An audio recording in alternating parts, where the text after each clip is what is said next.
দর্শকবৃন্দ, আমরা এখন একটু কথা বলবো কবি মাকিদ হায়দারের সঙ্গে। বাংলাদেশে আমাদের এখন হাতে গোনা কয়েকজন কবি রয়েছেন এবং এই কবিদের পরে অনেক গ্যাপ রয়েছে। আমরা কবি মাকিদ হায়দার তাকে পাচ্ছি, আমরা আসাদ চৌধুরীকে পাচ্ছি, নির্মলেন্দু গুণকে পাচ্ছি, তারপরে মোহাম্মদ নুরুল হুদা। তো হাতে গোনা কয়েকজন কবি শুধু রয়েছেন এবং এনাদের পরে এত বেশি গ্যাপ যে মানে সেই তুলনায় তাদের মতো কবি কিন্তু আমরা এখনো পাইনি। এবং কবিতা চর্চা বাংলাদেশে হচ্ছে, কিন্তু সত্যিকারের যে কবি যাদেরকে আমরা মানে কবি ভাবতে পারি। তো যা হোক, আমরা কথা বলবো কবি মাকিদ হায়দারের সঙ্গে। এবং তিনি আপনারা অনেকেই চেনেন, কবি মাকিদ হায়দারের নামের সঙ্গে বাংলাদেশের কবিতার পাঠকরা পরিচিত। তো আজকে আমরা তাকে একটু আপনাদের সঙ্গে পরিচয় করিয়ে দেব। শ্রদ্ধেয় মাকিদ হায়দার, আপনি অনেক দিন ধরে কবিতা লিখছেন এবং অনেক কবিতার বই বেরিয়েছে এবং কিছু কিছু কবিতা বেশ পাঠক প্রিয় হয়েছে এবং আমরা বিভিন্ন অনুষ্ঠানে গিয়ে আপনার কবিতা শুনতে পাই। সেক্ষেত্রে আমরা আপনাকে কাছে পেয়েছি, এই জন্য কিছু কথা শুনতে চাই। তো আপনার সর্বশেষ কবিতার বই যেটা, সেটা কি অদৃশ্য মুখগুলো, নাকি এর পরে আরও বেরিয়েছে? এই বছরে আগামী ফেব্রুয়ারিতে যে কবিতা গ্রন্থটি বের হচ্ছে সেটির নাম হচ্ছে Pakshi express local. Pakshi express local, এটা এই 2020-এ বের হবে। আচ্ছা, আপনার কতগুলো কবিতার বই বেরিয়েছে মনে আছে? আমার সর্বশেষ মিলিয়ে এটা দিয়ে 6টা হবে। 6টা কবিতার বই। কেন এখানে প্রধান অসুবিধা হয়েছে কি, একাধিক প্রসবে হয় কি নারীর শরীরে কিছু থাকে না, যেটা আমি ব্যক্তিগতভাবে মনে করি। আমার বন্ধু বান্ধবের কারো 50টা, কারো 40টা, কারো বা শতাধিকের কাছে গিয়েছে। আচ্ছা, আমার সৌভাগ্য একটি যে 1976 সালে আমার প্রথম কবিতাটার বই এর নাম ছিল রোদে ভিজে বাড়ি ফেরা। এটা প্রথম বই? প্রথম বই, রোদে ভিজে বাড়ি ফেরা। বাড়ি ফেরা। আচ্ছা, এইটার নামটাই মানুষ মনে রেখেছে যারা কবিতা পাঠ করেন, জি। যে মানুষ তো বৃষ্টিতে ভেজে, আপনি রোদে ভিজলেন কি করে? তা আমি তখন বললাম যে দেখেন, বিষয়টা হচ্ছে যে সবসময় একজন কবির উচিত বিপরীত দিকে ভাবা। আচ্ছা, জি। তো তখন অনেকে বলে যে না, নামটা খুবই ভালো হয়েছে ইত্যাদি। সেখানকার তৎকালীন আমাদের মুক্তধারার কর্ণধার চিত্তদা আমাকে একদিন বললেন যে আপনি তো কবিতা লেখেন, বাংলা একাডেমিতে ওনার সঙ্গে দেখা পরিচয়, তা আপনি একটা কাজ করবেন। কি দাদা বলেন? বলে আপনার কবিতার বই একটা দিতে হবে।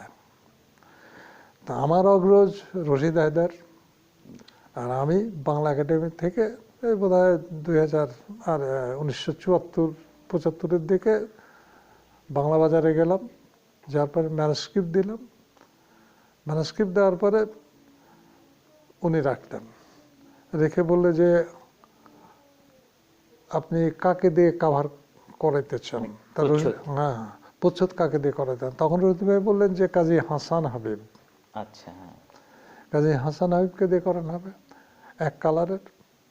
তা হাসান হাবিব আমার বন্ধু ছিল, আর্ট কলেজ থেকে পাশ করেছিলেন, তা একটা সুন্দর প্রচ্ছদ করে দিয়েছিলেন। আচ্ছা, তারপরে দীর্ঘ 5-7 বছর আমি কোনো প্রকাশকের কাছে যাইও নেই, আমার অভ্যাসও নেই। কিন্তু সৌভাগ্যবশত আমি যেখানে চাকরি করতাম সেখানে যদি আমি মনে করতাম যে প্রতি সপ্তাহে আমার একটা কবিতার বই বের করতে হবে, আচ্ছা, কেন সেই প্রতিষ্ঠানের পুরো গণসংযোগ বিভাগের প্রধান হচ্ছে আমি। আচ্ছা, এখন ধরুন গিয়ে যে আমার হাতে লক্ষ লক্ষ টাকার ওয়ার্ক অর্ডার, যদি প্রিন্টিং অর্ডার দেয় শুধু বলে দেব যে রাজা সাহেব আমার একটা কবিতার বই বের করে, আমি আমার নৈতিকতা বিক্রি করি নাই। আচ্ছা। না, সেটি আপনার সুযোগ ছিল যে মানে মাসে মাসে বা নিয়মিত বই বের করার, আপনি সেই অন্যরকম সুযোগ নেননি, নেবেন না, এটাই স্বাভাবিক। একজন কবি সেটা নিয়ে নেন না সাধারণত। তো আপনার প্রথম বই বের হবার পর 6 বছর পরে দ্বিতীয় বই বের হলো।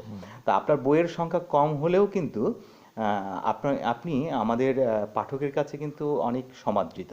এবং আপনি একটু আগে বললেন যে আপনার সমসাময়িক বা আপনার পরে অনেক কবি এসছেন যাদের অনেক কবিতার বই বেরিয়েছে, কিন্তু পাঠক সেভাবে চেনে না বা পাঠক সেভাবে পড়ে না। যে শুরুতে আমি বলেছি যে আপনার বইয়ের সংখ্যা কম, কিন্তু আপনার কবিতা পাঠকের কাছে আছে এবং মঞ্চেও আপনার কবিতা পাঠ হয়। আজকেও আমি আপনার কবিতা মঞ্চে শুনলাম, যে যে আমাকে প্রেম শেখালো, হ্যাঁ, আপনারই লেখা কবিতা।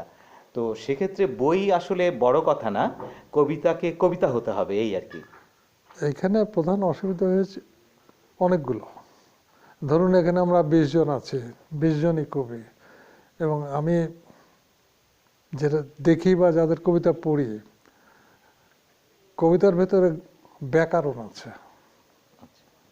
ব্যাকরণ কেউ মানতে রাজি না, মানে এখন যারা লিখছেন তারা মানে ব্যাকরণ মানছেন না। মানছেন না। এবং এখন আপনি স্বরবৃত্তে লিখবেন না অক্ষরবৃত্তে লিখবেন না মাত্রাবৃত্তে লিখবেন না মুক্ত ছন্দে লিখবেন, বিষয়গুলো হচ্ছে এরকম। জি জি তো এখন ধরুন গিয়ে যে আপনি মাত্রাবৃত্তও জানেন না, অক্ষরবৃত্তও জানেন না, স্বরবৃত্তও জানেন না, হুম তিনটাকে যখন আপনি মিক্সচার করে দিচ্ছেন, মিশিয়ে ফেলছেন, তখন কি হবে? তখন আমার মতো এই বয়সী মানে কবিতা পাঠক, উনি ভাববেন যে আরে কবিতা হলো না গল্প হলো না কি। হ্যাঁ, এটা শুধু মানে মানে আপনার বেলাই না, বিষয়টা হচ্ছে মানে হচ্ছে যে কবিতার তো তখন পতন ঘটে, ছন্দের যে ব্যাপারটা, তো ছন্দটা যদি না জান, অনেকে মুক্ত ছন্দে, আপনি যেটা বললেন মুক্ত ছন্দে হয়তো কবিতা লেখা যেতে পারে, হ্যাঁ, কিন্তু মুক্ত ছন্দ তখনই তিনি লিখতে পারবেন যখন তিনি ওই মূল তিনটা ছন্দ জানবেন, তাই না? তো সেই জন্যে মানে আপনার ভালো লাগছে না বা আমাদের ভালো লাগছে না, হ্যাঁ, তো ওই ভালো লাগছে না এই জন্য যে কবিতা ঠিক কবিতা হয়ে উঠছে না, ছন্দেও আসছে না, এবং এখন প্রচুর কবিতা কিন্তু লেখা হচ্ছে, সেই হিসেবে কিন্তু কবিতা আমাদের অত ভালো লাগছে না। আপনি যেটা বললেন যে আমি একজন পাঠক হিসেবে কবিতা কিন্তু এখন অত ভালো লাগছে না। তো এই তরুণদের মানে সামগ্রিক অবস্থা সম্পর্কে একটু বলবেন, মানে তাদের জন্য পরামর্শ আর কি। পরামর্শ দিয়ে লাভ হবে না, কারণ আপনি সারাদিন ফেসবুকে ব্যস্ত নিজেকে রাখবেন, মোবাইলে ব্যস্ত রাখবেন, আপনি লেখাপড়া করবেন না। আধুনিক কবিতা 1930-এর পর থেকে যে ধারাবদলটা হয়ে গেল, জি সেখানে লক্ষণীয় হচ্ছে 3-4টি লোক, তারা এখন কিন্তু অনেকটা মানে 30 দশকের কবির ভেতরে জীবন দাসকে তখন কেউ গ্রহণ করেননি, হ্যাঁ, তাই তো? ওখানে অজিত দত্ত, বুদ্ধদেব বসু, সুধীন দত্ত, কাজী নজরুল ইসলাম এবং আরও 2-1 জন ধরুন গিয়া। তা এখন আমরা লক্ষ্য করলাম যে প্রায় 40 বছর পরে একমাত্র কাজী নজরুল ইসলাম বাদ দিয়ে অন্য জনাচারিক যারা আছেন বা ছিলেন, তাদের ভেতরে যে লোকটাকে ওনারা কাউন্ট করতেন না, সেই লোকটার নাম হচ্ছে জীবনদাস দাস। আচ্ছা, সমগ্র বাংলাদেশে এমনকি পশ্চিমবঙ্গেও জীবন দাস এখন কোন পর্যায়ে? ওই 3 জনের মাথার উপরে। জি আর একটি কবিতা যখন আপনি লিখবেন বা আমি যখন লিখি, আমি কিন্তু লিখেই প্রেসে পাঠাই না, আমি কবিতাকে ফেলে রাখি, ফেলে রাখার পর শব্দ বদল করি। আমার অনুজ জাহিদ হায়দার উড়ে বলি যে এই শব্দটাকে এইভাবে রাখলে কি হয়, বলে না এটা হবে না, এটা হবে। আমার আর এক অনুজ আরিফ হায়দার, তাকেও মাঝে মাঝে জিজ্ঞেস করি যে এই শব্দটা তুই এইভাবে লিখছিস, এটা না লিখে এইভাবে লিখলে তো পারতে। এই যে 3 জনের ভেতরে আলাপ আলোচনা, বর্তমান প্রজন্মে যে সকল কবি আছেন তাদের কোনো অ্যাডভাইস আপনি দেবেন, উপদেশ দেবেন, নেবেন না। আপনার চাইতে আমি কম জানি, একটি বিষয়। আরেকটি বিষয় হচ্ছে যে এক ধরনের অহংবোধ সৃষ্টি হয়েছে 90 দশকের পর থেকে। এক ধরনের কবিরা এসছেন, তারা 3-4টে বিদেশি কবির নাম জানে, ফরাসি 2-4টে কবিতার নাম জানে, আমেরিকান 2-4টে কবিতার নাম, কবিদের নাম জানেন, এই বৃত্তের বাইরে কেউ না, তাই তো? এখন আপনি ধরুন যে একটি প্রথম বর্ষের ছাত্র, আপনার ভুল কিন্তু ক্ষমাযোগ্য, কিন্তু মাস্টার্স করছে বা ওই এজের যে ওই বয়সের যে ছেলেটি বা লোকটি, তার তো অপরাধ কবিতার ক্ষেত্রে আমি কনসিডার করব না। আর আমি সবসময় চেষ্টা করি প্রত্যেকটা কবিতার ভিতরে একটা করে গল্প, একটা করে জীবনের গল্প, পারিবারিক গল্প ইত্যাদি দেওয়ার জন্য। সেটা সেই জন্যই আপনার কবিতা কিন্তু একটু আলাদা অন্যদের চেয়ে। বুঝলেন? যে তাতে হয় কি, আমার পাঠক প্রিয়তা হয়তো বা সেই জন্য বেশি। আচ্ছা, প্রত্যেকটা মানুষের জীবনে কম বেশি প্রেমের একটা ব্যাপার আছে। আপনি যখন ক্লাস 9-এ পড়তেন, 9 থেকে ক্লাস 10 এই পিরিয়ডটা থাকে হঠাৎ একজনের ভালো লেগে যাবার। সেটা আমার ক্ষেত্রেও যায়, আপনার ক্ষেত্রেও তাই। সবার বেলায়। কিন্তু তিনিই যে আপনার ঘরণী হবেন এমন কোন কথা নাই। ওই তার বিচ্ছেদটা কিন্তু আপনাকে মনে রাখে। আচ্ছা, আপনি বিচ্ছেদটা তখনই মনে রাখবে যে আহা ওই মেয়েটা তো বিয়ে হয়ে গেল, এই যে সামান্য একটা শব্দ, এইটা লালন করবেন আজীবন। সে যত কুস্তি হোক আপনার চোখে সুস্থি, পৃথিবীর সর্বশ্রেষ্ঠ সুন্দরী সে। জি, এখন যারা কবিতার ক্ষেত্রে, গল্পের ক্ষেত্রে এই ধরনের অভিজ্ঞতার সম্মুখীন হয়েছেন, তাদের জন্য বিষয়টা হচ্ছে যে তারা যখনই পারফর্মিং আর্টে যাবে বা কবিতার ক্ষেত্রে যাবে, তখন কি করবে, ওই মেয়েটার মুখটাই কিন্তু প্রথম মনে পড়বে, চুল তার কবেকার বিদিশার নিশা, এই তো। জি, এখন এই বনলতা সেন ছিল কি ছিল না সেটা বিষয় না, বিষয় না। জি, বিষয়টা হচ্ছে কবি কিভাবে তাকে এনেছেন। সে ওয়েস্টার্ন কবিতা থেকে নিতে পারে, ইস্টার্ন কবিতা থেকেও নিতে পারে, নিজের মেধাকে দিয়েও তিনি দাঁড় করাতে পারেন। আমি কবিতা লিখি, গল্প লিখি, আসলে কবিতা না ওগুলো। এই গল্পটাকে কি এর ভেতরে আপনার অক্ষরবৃত্ত, মাত্রাবৃত্ত, স্বরবৃত্ত, এই তিনটাকে ভাগ করে নেই। আচ্ছা এটা কোন ফর্মে যাবে, স্বরবৃত্তে, তো স্বরবৃত্তে লিখলাম। স্বরবৃত্তে লেখার পরে একটা জিনিস যেটা হয় সেটা হলো একবার 100 বার পড়ার পরে ভাবলাম যে না, এই লাইনটারই, এই শব্দটারই প্রয়োজন নেই, কারণ আমার তো মিলাইতে হবে, রাইট, মানে কবিতা হতে হবে আর কি। কবিতা হতে হবে। ফলে হয় কি, যে যেখানে যখনই 2-4টে কবিতা দেই বা চান ওনারা ছেপে দেন, ছেপে দেওয়ার পরে একাধিক লোকজন আমাকে বলেন যে এটা ভালো হয়েছে, এটা খারাপ হয়েছে, এটা ভালো হয়েছে, এটা খারাপ হয়েছে। আর দুর্বোধ্য কবিতা লেখার সুবিধা হচ্ছে কি, কেউ কেউ বুঝে না। না, দুর্বোধ্য কবিতা যদি হয় তাহলে তাকে কি আমরা কবিতা বলবো? আমি কবিতা বলবো না, আচ্ছা, না সেটাই, যে কবিতাকে তো আসলে কবিতাই হতে হবে, কিন্তু সেই কবিতার সামনে যদি দুর্বোধ্য একটা শব্দ এসে বসে যায়, তাহলে সেটাকে ঠিক কবিতা বলা যায় কিনা, এটা কিন্তু প্রশ্ন থেকেই যায়। না প্রশ্ন থেকে যায়। আরেকটি ব্যাপার আপনাকে মানতেই হবে, যে আপনি যখনই দুর্বোধ্য কবিতা লিখছেন আপনি কতখানি জানেন। আপনি তো আমার বাড়িতে গিয়ে কবিতার মিনিংটা বুঝিয়ে দিয়ে আসতে পারবেন না, মানে তাই সেটাই, না? পাঠকের কাছে গিয়ে গিয়ে মানে বলা, মানে অর্থ বুঝিয়ে দেওয়া সম্ভব না। আর পাঠককে আপনি কি করবেন,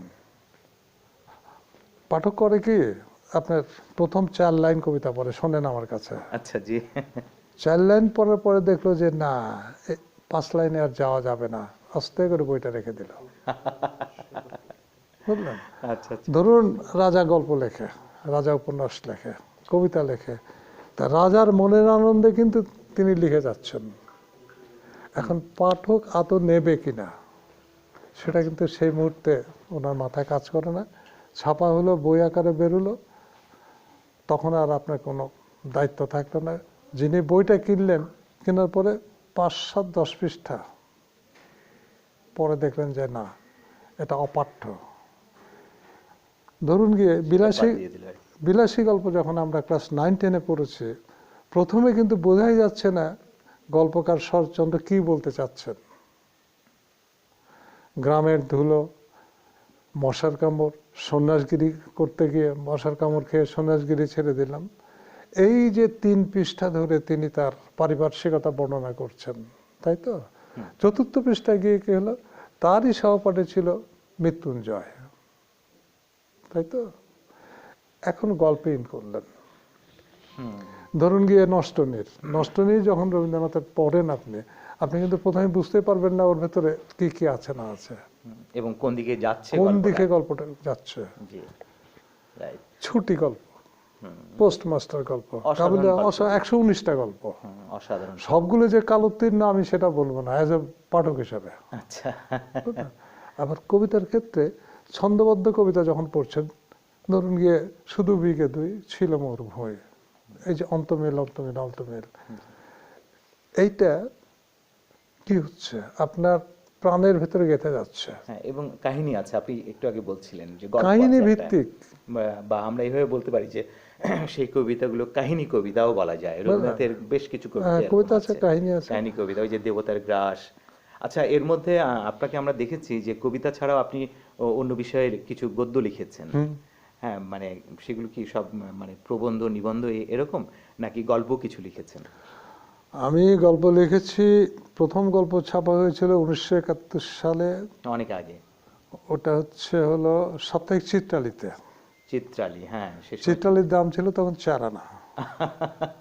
এবং এই চিত্রালী তৎকালীন ইয়াং অনেক পাঠক ছিল, অনেক আসলে পাঠক, পুরো চিত্রালী, হ্যাঁ। তৎকালীন পূর্ব পাকিস্তানে পাঠকের অভাব ছিল অনেক না, পাঠক, বাড়ির গৃহিণী থেকে শুরু করে সবাই সবাই পড়তো। তারপরে ফিল্মের কথাটা ইত্যাদি সিনেমা থাকতো।